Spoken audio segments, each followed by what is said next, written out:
some noise for the Magician. All right, ladies and gentlemen, welcome to another hot show. This is the one and only Tony Tone, a classic man, the boy with a lot of flair. I am the Magician. Ladies and gentlemen, I just want to say thank you once again for tuning in on this Wednesday. As you already know, the weekend starts today. If you only started tuning in, please, I just want to say thank you. We appreciate the time that you took off to listen and to engage with us. All right, ladies and gentlemen, it's Wednesday evening, and for those who already know the drill, here's what's going to happen. All right, I like hydrating, and I believe that you also need to hydrate because you're going to be sweating while you're sitting on your couch. I don't want you to move.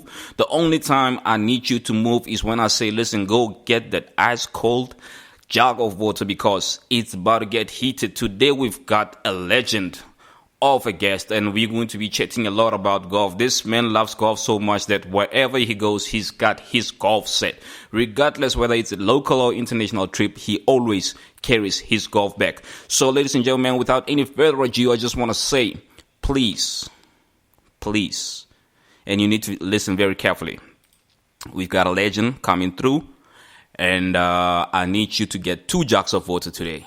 2 jugs of ice cold water. Make sure you put lemon just for the electrolytes because winter is fast approaching and you got to keep warm. Make sure that you've got a fleece on your couch because apart from the heat that we're going to be giving you from this episode of Balls and Teas, you'll be sweating so much you'll end up feeling cold. You will need that fleece blanket.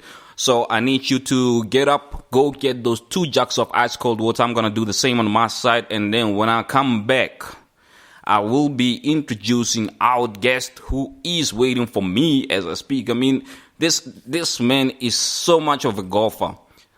I believe he's got a putter in his hand while waiting. So you don't want to miss this conversation. You're going to love the conversation. You're going to love the knowledge and wisdom that this gentleman has. So go out there, get those 2 jugs of water. We're coming back in the next 2 minutes. All right. Welcome to Golf Radio. Where salty breezes whispered ancient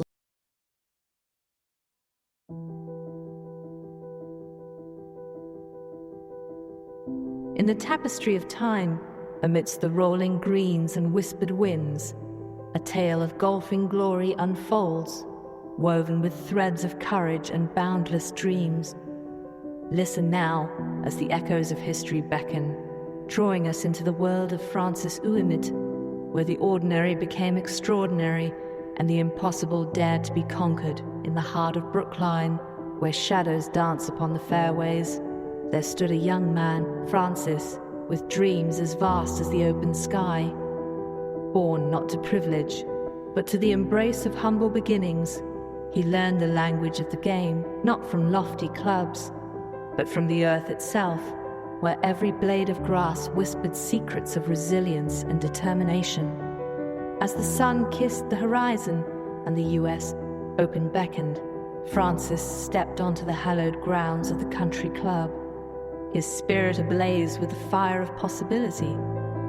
Amidst the giants of the sport, he stood undeterred, a beacon of hope amidst the shadows of doubt. With each swing, he painted poetry upon the canvas of the course, his heartstrings entwined with the melody of every putt. And as the world watched in awe, Francis danced upon the greens, his every step a testament to the power of belief and the magic of dreams. In the final moments of destiny, with the world holding its breath, Francis stood upon the threshold of greatness. With hands steady and eyes alight, he gazed upon the final green, where victory awaited like a silent promise.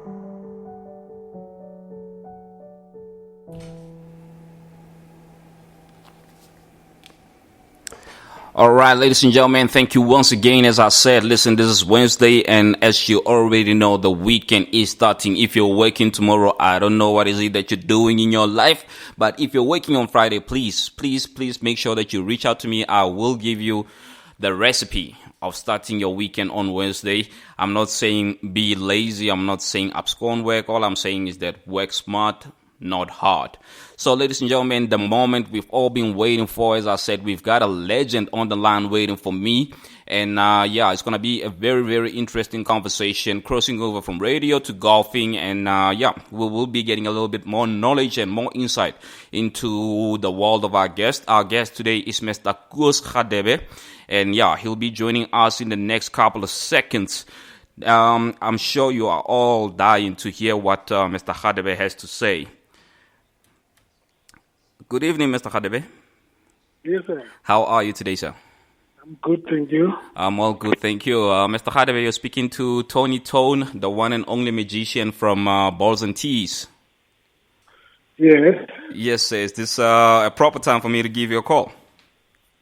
Yeah, no, it's proper. Let's just chat. Let's go ahead, go on. 100%. I thought you were still on the golf course. No, I'm at home. Yeah.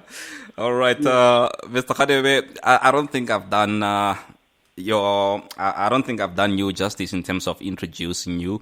Would you mind reintroducing yourself properly? Our audience is actually dying to understand who Mr. Koos Radebe is and your world of golf.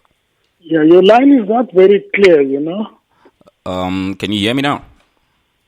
Yeah, I can hear you. I don't know what you can do to just boost the quality of your line. Is it?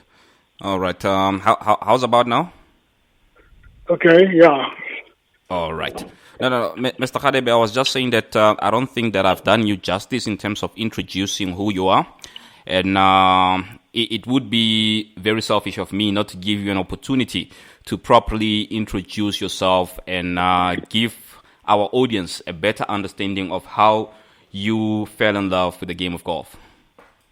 How I fell? In love with the game of golf. Oh, okay. No, thank you very much for the opportunity. Yes, sir. Yeah, my name is Koos Radebe. Mm-hmm. I live in Johannesburg. In Finland, I got involved in the sport of golf some 14, 15 years ago. And I'm a social golfer, and I don't claim to be any authority insofar as golf is concerned. I play golf to enjoy myself. I play golf to entertain myself. Yeah. I play golf to network. I play golf to stay healthy. 100%. Thank you for that introduction, Mr. Radebe. Mr. Radebe, before I even get into the gist of things, I mean, I so often say that golfers have a very, very clear mind and they've got a relaxed personality. You sound very cool where you are. I hope you're keeping warm as winter is slowly approaching, eh? I've got my gun already. I'm very, very warm. Thank you. No, awesome stuff. Now, to get into the gist of things, Mr. Radebe, you mentioned that you started playing the sport about 15 years ago.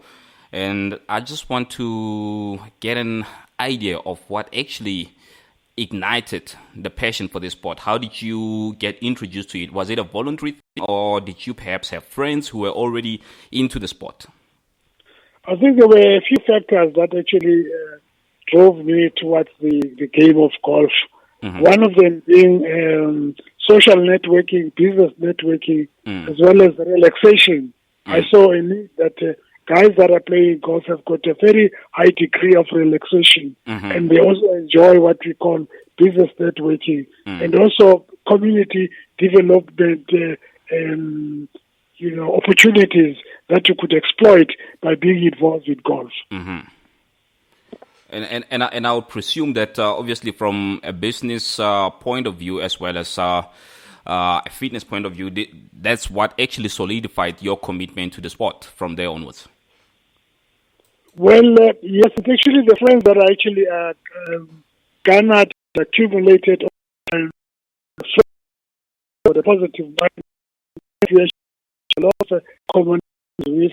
They actually the ones that actually encouraged me and motivated me to continue playing the game of golf, even though I never had very formal training. But through the friends that I have, I managed to learn quite a lot from them. And I managed to see, so many other opportunities like traveling and, contributing towards social development and being there to actually help others once I'm actually doing the sport of golf. Because there's a lot that is involved in golf, come to think of it. And I mean, speaking of friends, I hope your friends are actually listening today, because I want to ask you a question.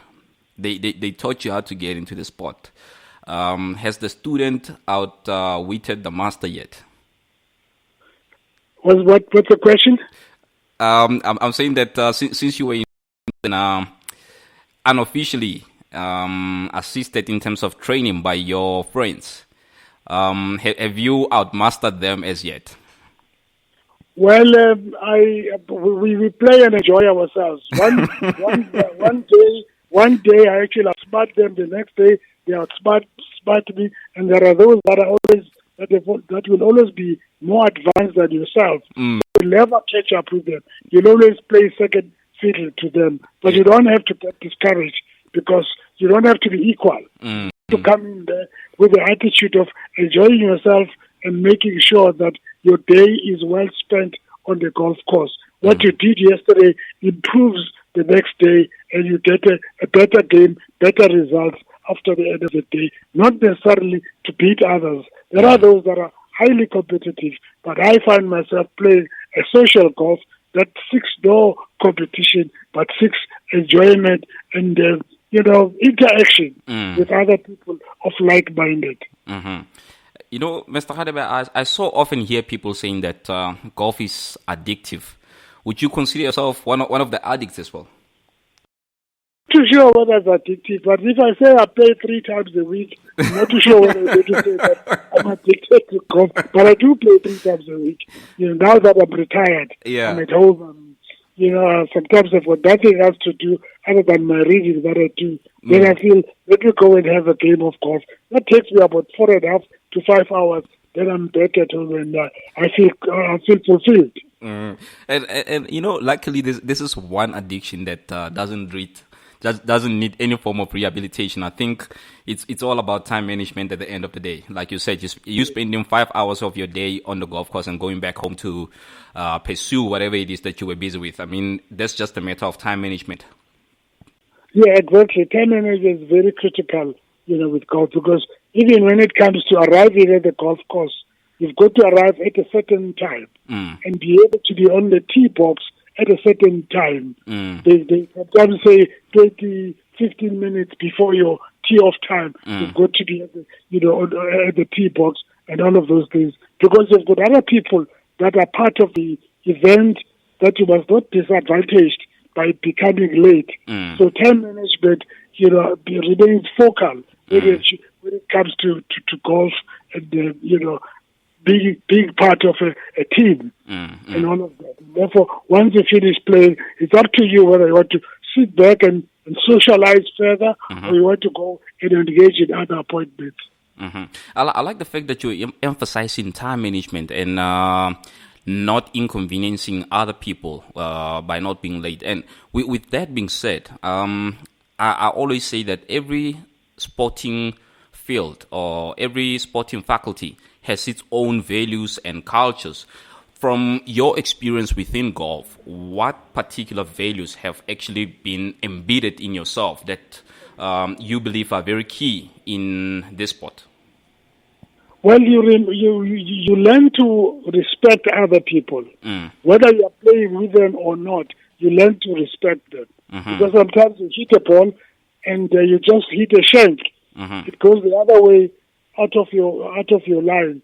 And there's somebody that's actually walking that side. You've got to be able to apologize and humble yourself and make sure that that person doesn't feel offended and all of that. And also you've got caddies that actually sometimes look down upon them because they are very lowly paid, servants at golf.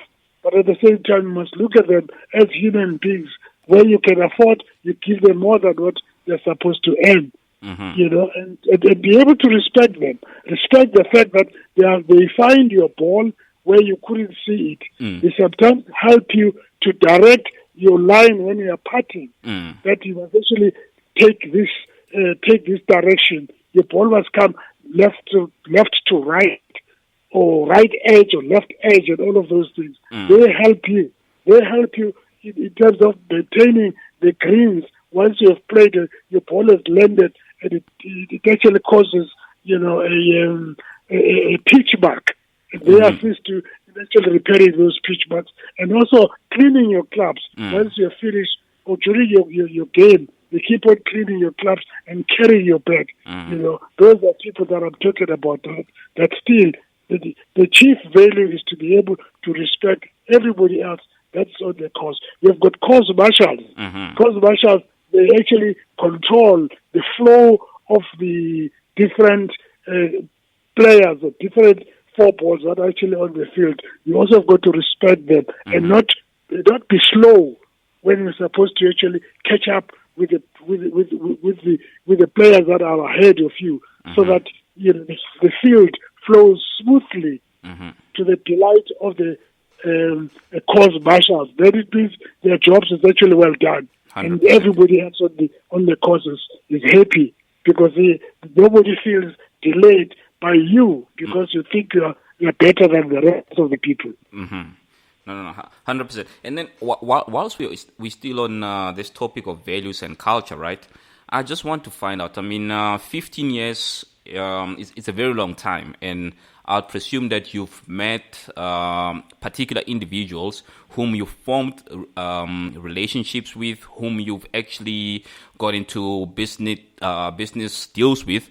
But from you personally, what or which particular engagement or relationship do you hold as a highlight within the sport itself? Yeah, having started so many years ago, I must actually own up that I'm still a two-digit golfer. I'm a two-digit handicapped golfer. No, it happens, sir. Having said that, I've actually met a lot of guys, particularly in the East Rand. My introduction to golf started in the East Rand. Although I stayed in Johannesburg, but I managed to actually make friends with guys in the East Rand who actually nurtured me during my early days of golf. And then I came back, played at Observatory, a golf club, and played other golf courses, you know, within Johannesburg and within Gauteng and all of those things. But many people that I actually met earlier in life, some of them are still part of my life. And we still meet, we still play together occasionally, where we have got inter-club games that we actually engage in, or we have got golf days where there are charities that we actually making contribution towards, and all of those things. So we support each other, you know, ever so often. You know, there are no dull moments. And then, Mr. Radebe, just a quick one, right? Looking at your background in terms of your profession, from a media and radio broadcasting background, right? How did you actually marry your career or your profession with this intriguing sport? And what would you say were some of the learnings that you took from golf and applied to your profession? Well, in my profession, if you're talking about media, as a media person, you know, I never played golf once I was still working as a media person. I worked, you know, with SABC for 12 years. I was a sports commentator on Radio Zulu, which is now called Ukhozi. However, our sports coverage was so limited in the sense that sports like golf were never a feature in terms of our coverage. We're covering athletics, we're covering soccer, we're covering boxing, we're covering not even netball, and a little bit of rugby and all of that. So golf was quite an elite sport very far away from us. So we never covered it. I only got involved with golf after I'd left the media field and got involved in the private sector. because there it became very cardinal for me to be involved in golf because it actually offered me opportunities of business networking. Yeah. So that it could actually enhance my my usefulness in terms of the business I was involved in. Because then it means I met a lot of people that became clients to my company, and you only meet those people by going out to sporting events like golf, playing with those people, networking with them, and socializing with them, and all of those things, and in the process getting an opportunity of selling your brand. No, that's 100% spot on. When later on, I found myself, out of the media. I then saw the need. That's when I saw the need of playing golf, and I played it, and it opened up so many doors for me, for the companies that I've been involved in. And even today, I still enjoy the privilege of playing golf because I'm able to contribute to some charities that I organize golf days for. All that network, all those partners and friends that I know come to attend and support my golf events. 100%. And then without that network, you are not going to be able to attract people to come and support you because they don't know you. You don't also feature at their own events. And I mean, I like the fact that you've elaborated so much on business and networking, right? And as we all know, there's a lot of uncertainties in business. There's a lot of dynamics within business. So I just want to find out from you, or from your personal experience, when it comes to golf and business, what actually have you taken from golf and applied in the business sphere to ensure that you adapt to these kind of changes that actually take place within business? Well, I think one of the key things is to be honest, because golf has also a huge element of honesty. And if you're conducting business, you also have got to be honest. The golfers that you're actually playing with, they are also very responsible people. They are highly qualified and educated, most of them. They run their own businesses.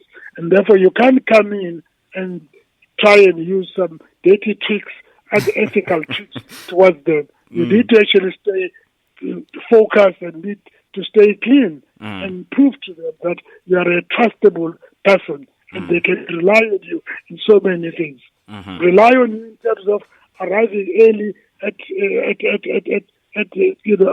the tee box when you're supposed to play together. Rely on you when you're supposed to travel together. How you behave when you are away from home, you've traveled with them. All of those elements contribute towards you being accepted and being trusted by the people you play with and by those people that observe you from a distance. 100%, Mr. Radebe. And then just another question that I have for you here, Mr. Radebe. How do you approach the process of personal growth through golfing? I mean, I do understand that obviously from a values point of view, it's all about respect, it's about time management, honesty, integrity, but any other things that could relate or that could link up to your personal growth or your self-discovery through golf? Is there any other thing there? Well, I'm not too sure if there's anything other than what I've already explained. I value myself. I think highly of myself, and I know that I've got to also think highly of the people that I'm actually involved, that I meet with at the golf course. There are different structures. At golf, you've got administrators in the offices where you book your game and all of those things, and submit your scorecard for evaluation and all of those things. You've got to live with those people and maintain yourself as an honest and clean person. That has a standard, so to speak. So that people don't look down upon you, and you don't understand why when I come, people are always whispering on the side. They shouldn't be whispering. They should speak openly to you if there's something that I need to correct with you, you must be that person that is easily approachable and all of those things. By anybody at any level of the structure within golf and all of that. So I try very hard to maintain that, and I find it very easy whenever I interact with people. People become warm and welcoming, and I also warm up to people and welcome people, so that in return I can be reciprocated. 100%. And I think what you're saying applies both to the social golf aspect as well as the professional golf aspect. And yourself as a social golfer, Mr. Radebe, how would you define success in terms of the experiences that you've had throughout golf? What would be your definition of success? Is it just about winning the trophy or building a community?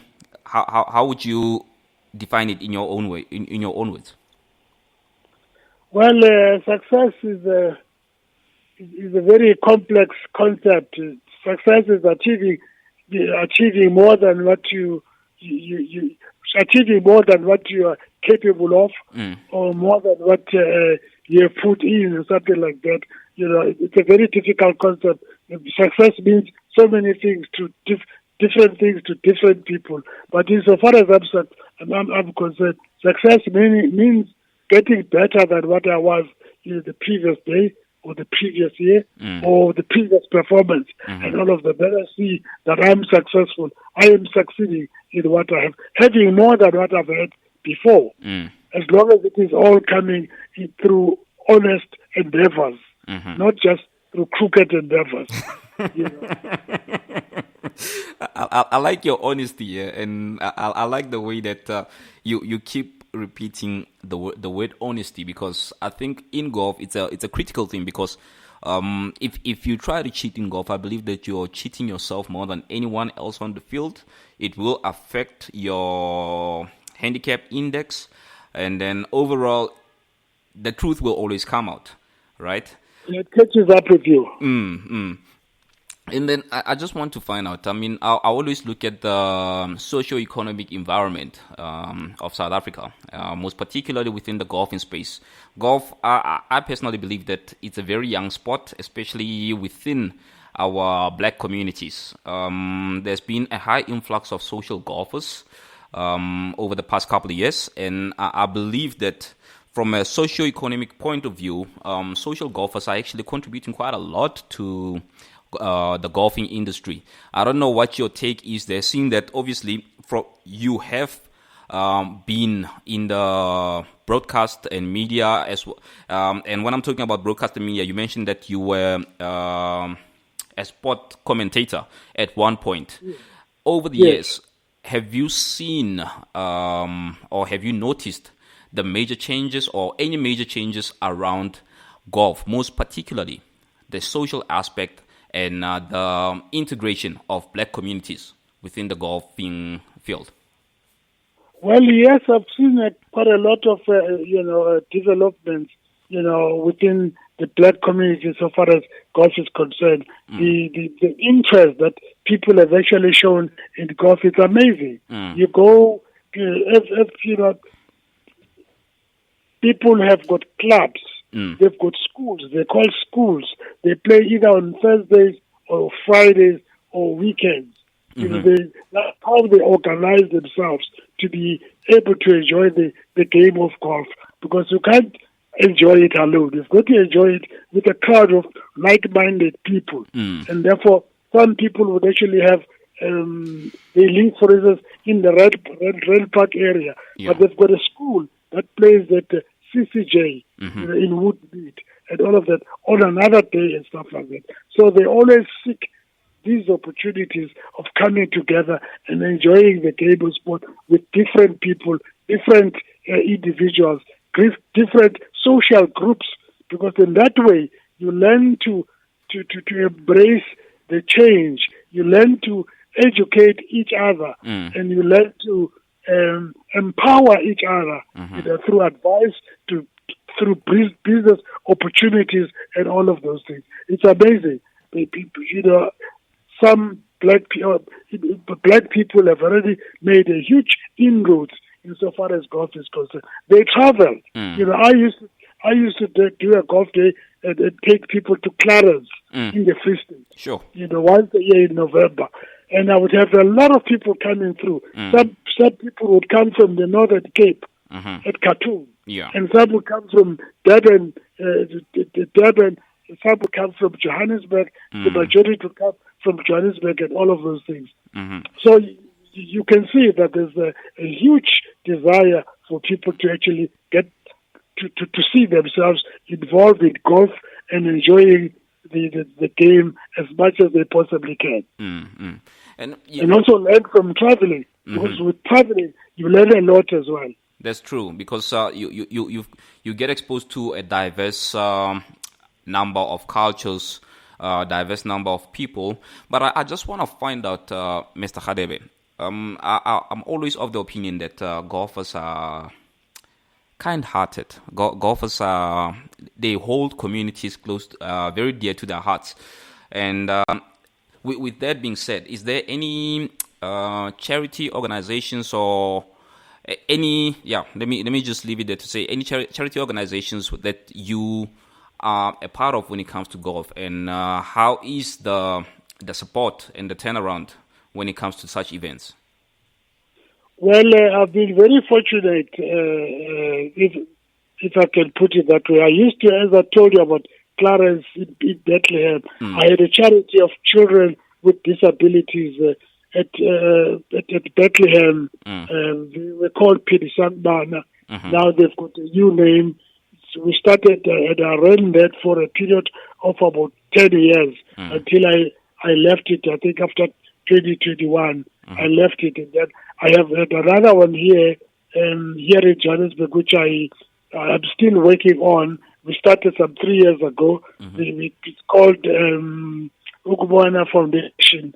They help children with spectacles, those that cannot afford to acquire spectacles. So they are based at Maponya Mall. So I assist them. I organize golf days here at Red Park. We've got a huge tournament on the 27th of August, for that matter, that we're going to have in that tournament. Last year we hosted the tournament, and I had an avalanche of golfers. You know, we were expecting 132 golfers to feature on the day, but we had a field of 164. Sure. I had to cut off 20 golfers, that is 5 4-balls. Yeah. I had to tell them that, guys, sorry you are late, we can't accommodate you, because if we accommodate you, we'll actually slow down the field and make so many people irritable, because they're not going to enjoy themselves, because the field is slow, the field is too big, and therefore I have to cut. I can't take anymore. So I ended up with 144 players. That's also a huge field, but people enjoy themselves, and they had a huge, they had a great time. Wilson Bikos was actually the entertainer in the evening, and people loved him. And moving forward to the upcoming golf day that you'll be hosting, right? For those who are interested in extending a hand, or those who are interested in participating, how can they get hold of you guys?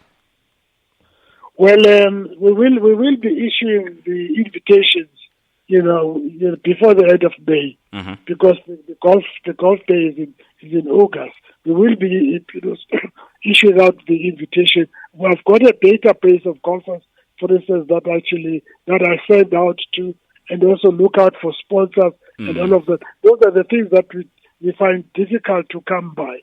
Sponsors are more inclined towards white golf events than black golf events and all of that. We still battle when it comes to that. But the little that we get, we become satisfied with that.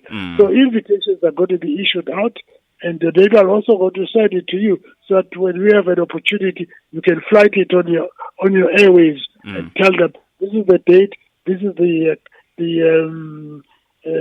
these are the rates, cost, the 4-ball cost, the sponsorship, and all of those things. And here are the contact people that you can reach out to if people want more details.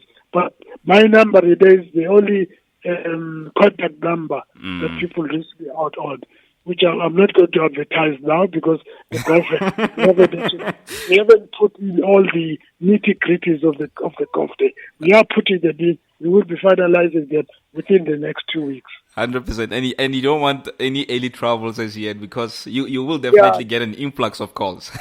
And sometimes people say that's a nice problem to have.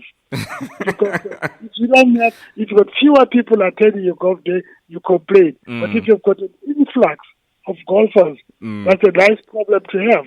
But at the same time, you become disappointed that some people will actually be left out, will not participate. Hence the emphasis on booking on time. 100%. Because we've got a cut-off. We normally have a cut-off that date, like we have the golf day on the 27th of August, the 19th of August, we're actually cutting off. Because then we need to reconcile and make sure that the field is going to be a beautiful field. Everybody's going to enjoy themselves. That's the key. No. People must leave your event with good memories. No, that's spot on. And a good experience. Now, Mr. Radebe, I just have a quick question for you, and it's a personal question, right? Ever since you got into this sport and playing an average of 3 times a week, has there come a time where you actually came across your golf idol, and how was your reaction, or how was the conversation that you've had with this person? You mean, I didn't get the question. I do play sometimes 3 times a week. I must not say always. Sometimes I play 3 times a week. Sometimes I play twice a week. But nothing less than twice a week. I was just saying that with all the experiences and the number of times that you play, has there ever come a time where you come across your golf idol, whether locally or internationally, and how was the conversation with that particular individual? Unfortunately, it has never ever occurred that way. You know, with golf, you play at any level with anybody. They don't become, for me, they don't become my idol. I don't have an idol here in South Africa, for instance, that I could actually say I look up to and stuff like that. I play by golf. I learn what is there to learn, and then I put it to practice the best way possible. And then the international golfers, we all watch them on television. You'll never be able to meet them. It's not easy unless you go to these major international events. But even there, you'll never be able to get an opportunity to meet them personally because of security problems. You just stay away from it. You just, one of those fans that are actually out there to support. So you just remain focused in your game and watch them on TV, watch videos, watch them on internet and all sorts of things, and learn whatever you can learn and practice it on your own. The best way it suits you.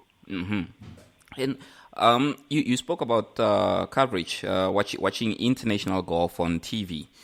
When it comes to South African golf, do you think it's done?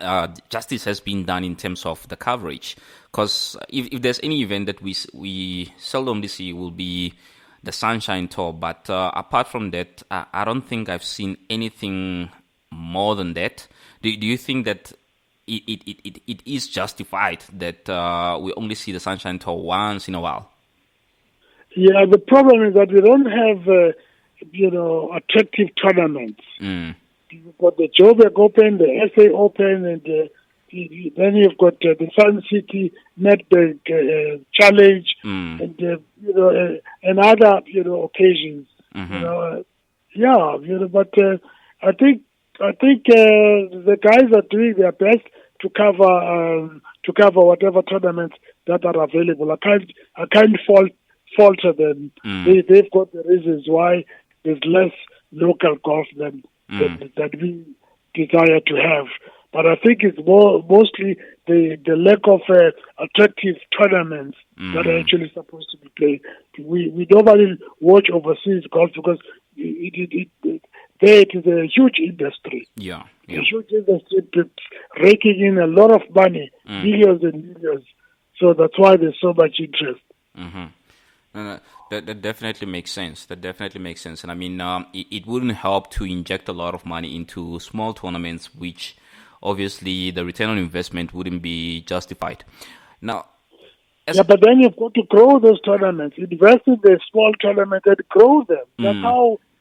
That's how our soccer league has actually grown as well. If you look at where it came from, I was involved in 1974. Broadcast. The number of games we had, were not as intense as they are today. And the investment was not as intense as it is today. But because they got involved, invested into our soccer has developed to this level where it is now. We're able to produce, national teams. We're able to compete at the highest level of AFCON. Because of the investment that the private sector made into our soccer. 100%. And then before I let you go, Mr. Hadebe, I just want to find out something, right? Every week I preach togetherness. I preach building a community. I preach about spending as much time as possible with your loved ones, especially as a golf addict, right? Because, I mean, if you're spending 5 hours of your day in the field and let's say roughly 8 hours at work, then that's about 14 hours of your day, and you still have to sleep. With that in mind, I just want to find out from you if you have extended a hand to your dear ones to say, guys, let's go play golf. Yeah, I think that, let me put it to you this way. I know you're not expecting this, but I am differently blessed in the sense that my wife is very athletic. Oh, lovely. So she enjoys running. And therefore she will leave me in the morning to go and practice, leave me in the morning and go and do a 50 kilometers, like over the weekend she was doing 50 kilometers. Sure. Or do 21 kilometers, 32 kilometers and all of this. And together we have done about 12 Comrades Marathon. Just before COVID. We had already completed 12 Comrades Marathon. That's credit to her. Because I would just accompany her to KZN, whether it is Pietermaritzburg or Durban. And when I'm there, when she's running, I drive along the road to actually give her some supplies. She needs, certain juices and all of those things. She knows where I'm going to meet her and all of those things. All along the way from Pietermaritzburg to Durban or from Durban to Pietermaritzburg. No, that's beautiful. Religiously, we have had some 12 kilometers that, I had to accompany her to and all of that. But then before the day of the conference, I've got time to go and play golf. No, that's beautiful. I like the support that you're giving each other, and the fact that also when even now when I wake up to go to play golf, she doesn't know because she's got her own sport, and I support her when she goes and enjoy her own sport, and she comes back tired. I've got to assist her in whatever way I actually assist her. And that's actually our lives, fortunately, and not everybody may have that luxury. But I feel, completely blessed that this is the situation in my case. And I hope we can continue that way. 100%. I hope my legs can continue to carry me to be able to play my sport and enjoy myself, as best as I possibly can. You know what the nice thing is, Mr. Hadebe? Speaking of your legs being able to carry you for as long as you want, the nice thing about golf is that it has no age limits. I was watching a video the other day. It was Jack Nicklaus, it was Gary Player, and they were just having fun talking about Jack Nicklaus's new driver shaft. It was so flexible, and I just can't recall exactly what Gary Player said, but he said that shaft it's so flexed that it looks like spaghetti. So it comes to show that when it comes to age, golf is very forgiving, and I believe that your legs will carry you through, and your body will carry you through to enjoy this lovely sport. I pray hard that my health carries me through. And also, what is nice about golf is that you've got different tee spots. You've got the tee spot for professionals. Then you've got one for us, the amateurs, the tee from the white, and then you've got another tee a little bit further on for seniors. So it's up to me to choose one day. Do I want to tee off from the seniors tee off, or continue teeing off from the white tees with the ordinary amateurs? And I still enjoy teeing off from the white. No, definitely. I think that's how it's going to be, because, what was it? Yesterday I actually played a round of golf, and they had moved the tees so forward. They actually mixed the men's tee with the ladies' tee, and it wasn't so much enjoyable, because you want that challenge of saying, no, I'm hitting long and accurate. But when it's very close, especially with par threes, it actually becomes very, very boring, because you feel like you're chipping. Yeah. All right, Mr. Hadebe, I just want to say I really, really appreciate the time that you took to have a chat with us. And before I'll let you go, I'm going to ask you for one small favor, sir. Yes, I'm listening. You've been exposed to this bug called golf. You are addicted to this bug called golf. I'm sure there's thousands, if not millions, of people out there who would like to get into the sport, but they don't know how, whom, or where to go. Would you mind sharing your words of wisdom regarding this, to say, guys, if you want to get into the sport, this is how you can go about it? I think the important thing is for them to find a golf club in their neighborhood.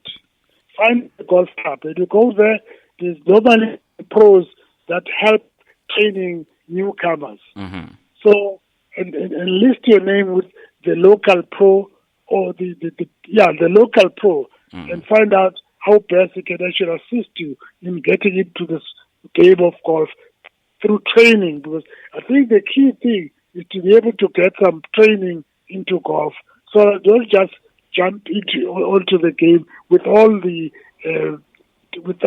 ignorance, and then make so many mistakes, and then later on in your life, then you start going back to look for training. In the meantime, you've already accumulated a lot of wrong practices. It's always best to actually get a coach that's going to coach you and work you into golf gradually, and on sometimes go on to the course with you, play some 9 holes, show you how you should execute some of the shots that you need to play, and eventually, win you over until you get comfortable that, yes, I now can play on my own, join a team or join a 4-ball and play and prove myself. But that actually also takes time and also takes some investment, unfortunately, because golf is also sometimes a costly sport. I mustn't emphasize that. Sometimes it is a costly sport, but what is not costly? Life is costly. Yeah. So enjoy yourself. No. As long as you invest in yourself, because golf is investing in yourself if you're taking a coach to teach you how to play. Because eventually you'll actually play without a coach, but you'll definitely enjoy and have a lot of opportunities to network and a lot of opportunities to contribute towards social development. No, 100%. You've hit the nail on the head, Mr. Hadebe. And once again, I just want to say we really, really appreciate the time that you took to have a chat with us. We appreciate the time you stole from your family, and we really, really wish and hope that you will continue playing the sport and continue advocating for the sport, because without people like yourself, this sport is dead. Yeah, thank you very much for the opportunity. I just hope that, I added some value to your program. And, 100%. as I said earlier on, right up front, I owned up that I'm not an expert. I just speak of my own experiences of what I've gone through since I joined the game of golf. It may not be applicable to another person, but it has actually, assisted me, helped me a lot in life. 100%. And back to what you just said now. Yes, you're not an expert, but I believe that knowledge is power. And for those who have been listening, I believe that they are well equipped now, and they've got a clear understanding of what the sport is about, especially from a cultural point of view, values, socio-economic, as well as the key things that you mentioned, which is honesty and respect. I think, our learners have actually picked it up, and those are values that I believe every single person in every single sporting field or from every single background needs to hold very dear to their hearts. Yeah, and some just as a parting shot, two ladies were complaining. The other one was saying, "My husband is a musician. He's never at home." And then the other one was said, "Hey, have you ever tried a golfer?" Golf is a problem, but Thank it's you a good very much, problem. Lava. Thank you very much. Thank you, Mr. Khadebe. Have a great evening, sir. I'll chat to you offline. All right, then. Thank you. Thank you. Bye. All right, ladies and gentlemen, thank you so much for tuning in. And that was Mr. Koos Khadebe. We really, really appreciate the wisdom and the knowledge that he shared with us, his experiences. And I hope that he gave you guys some food for thought for those who are playing and for those who are not playing. Please, please, please, guys, be honest with yourselves. Do not try to cheat on the sport, because you'll be cheating yourself. Secondly, respect. If you give respect, the respect will be reciprocated to you, and you will be an honorable individual. So, ladies and gentlemen, now we are nearing the end of our session today. I just want to say I really appreciate you. I'm going to take another 2 minutes, refill my glass of water, and then when I come back, we'll be closing the show. Welcome to Golf Radio. Are you ready to elevate your brand with captivating content? Look no further than All Black Studios, your go-to destination for professional content creation. Picture this, a dedicated team of experienced professionals armed with state-of-the-art equipment ready to bring your vision to life. From hybrid live streaming to videography, photography, drone aerial coverage, post-production editing, social media management, and motion graphics, we've got you covered. Imagine the impact of your events with our comprehensive event production solutions. Hybrid live streaming ensures you reach both in-person and virtual audiences seamlessly. But we're not just about capturing the moment we perfect it. Our post-production and editing services guarantee a polished and professional final product that leaves a lasting impression. And that's not all. All Black Studios also offers social media management to boost your online presence and motion graphics to add that extra flair to your videos. It's time to take your content to new heights. Choose All Black Studios, where innovation meets imagination. Visit us at allblackstudios.africa. All Black Studios. Your vision, our expertise. Dear listener, In a world where fairways meet the airwaves, where birdies and banker collide, welcome to the show that takes you beyond the clubhouse and onto the green. Ladies and gentlemen, get ready to step onto the lush greens and dive into the world of divots, drives, and delightful banter. It's time to join the magician for another exhilarating episode of Balls and Tees.